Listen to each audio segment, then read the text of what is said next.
Assalamualaikum warahmatullahi wabarakatuh. Sebelumnya perkenalkan, nama saya Nazifa Worohastuti dari kelas Sastra Indonesia 4. Di sini saya ingin memaparkan kembali materi yang telah saya ringkas dari buku Filsafat dari Titik Nol. Filsafat dari Titik Nol memiliki beberapa materi.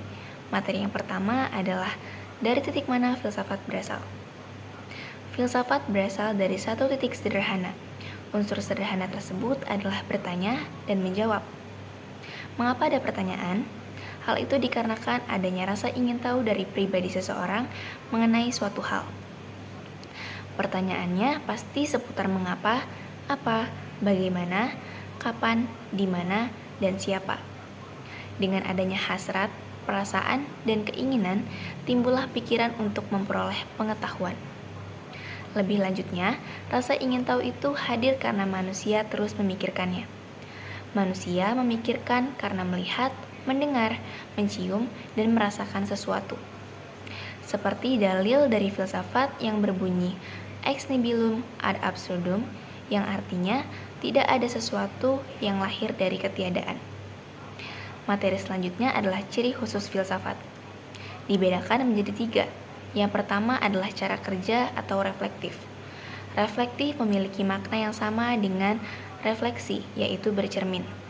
Berarti dalam filsafat ada sebuah ciri, yaitu mencerminkan diri, yang dimana hasil dari refleksi tersebut akan menemukan sebuah makna atau jawaban. Sifat reflektif dalam filsafat ini berarti disiplin untuk memahami suatu makna.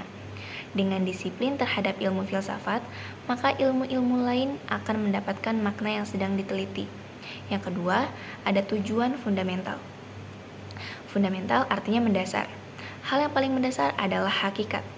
Filsafat harus fundamental karena filsafat dijadikan titik tolak setiap pemikiran tentang hal-hal khusus. Yang ketiga, perangkat ilmiah, masuk akal spekulatif, dan mengandung gejala umum. Ilmu tidak bisa berdiri sendiri bila tidak masuk akal. Yang kemudian spekulasi ini didasari pada pertimbangan-pertimbangan intuisi, juga keyakinan-keyakinan atas suatu hal yang ada di alam semesta. 4. Hasil konsepsional, maksudnya adalah gagasan yang dijadikan secara struktur dan teratur. Pemikiran dikatakan konsepsional jika mencakup hal berikut. Yang pertama, koherensial, atau pemikiran memiliki kaitan dengan pemikiran-pemikiran sebelumnya. Korespondensial, pemikiran memiliki bukti dalam kenyataan faktual. Sistematis, tersusun berdasarkan fungsi-fungsi tertentu. Materi selanjutnya adalah objek filsafat. Yang pertama ada dokos yang tampak dan dokein yang tidak tampak.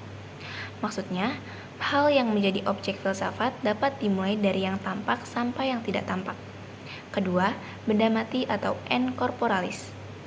Benda mati juga dapat dijadikan objek filsafat dengan ciri tak terbatas, mencakup warna, bau, permukaan, dan rasa. Yang ketiga, ada yang tumbuh atau ens vegetatum. Benda yang mengalami pengembangan tertentu tidak hanya dari dalam diri, melainkan tumbuh dari kecil ke besar.